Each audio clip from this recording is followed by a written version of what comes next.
বাংলাদেশের ক্রিকেট ইতিহাসে অন্যতম সেরা অলরাউন্ডার সাকিব আল হাসান এবার আলোচনায়। তিনি ক্রিকেট নয় বরং রাজনীতি নিয়ে।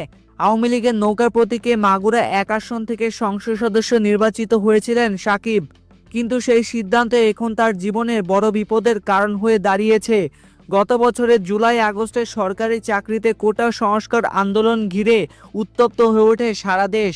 প্রধানমন্ত্রী শেখ হাসিনা দেশ ছাড়ার পর বিপাকে পড়েন আওয়ামী লীগের অনেক নেতাকর্মী।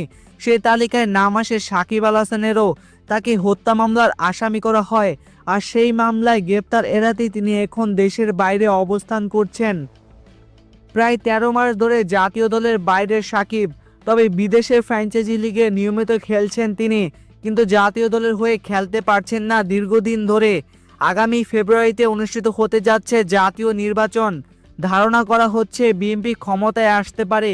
তাহলে কি বিএনপি সরকার এলে দেশে ফিরতে পারবেন সাকিব? এই প্রশ্নের জবাবে বিএনপি ক্রীড়া সম্পাদক ও সাবেক জাতীয় ফুটবলার আমিনুল হক বলেন, সাকিবের বিরুদ্ধে রাষ্ট্রীয়ভাবে মামলা হয়েছে, কারণ তিনি অবৈধ সরকারে ৩০০ জন এমপির একজন ছিলেন। দেশের মানুষের ওপর যখন জুলুম নির্যাতন হয়েছে তার দায়ও নিতে হবে। তবে তিনি আরও যোগ করেন, আমি চাই না কোনো খেলোয়াড়ের সঙ্গে জুলুম নির্যাতন হোক। ভিন্ন মত থাকতে পারে, কিন্তু রাজনীতির কারণে কেউ যেন কষ্ট না পায়। এক সময় মানুষের গর্ব ছিলেন সাকিব আল হাসান, আজ সেই নায়ক আছেন রাজনীতির ঝড়ের মুখে।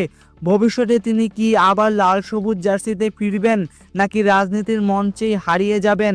সাকিবের ভাগ্য এখন সময়ের হাতে। আপনি কি মনে করেন সাকিব আবার জাতীয় দলে ফিরবেন? কমেন্টে জানাতে ভুলবেন না।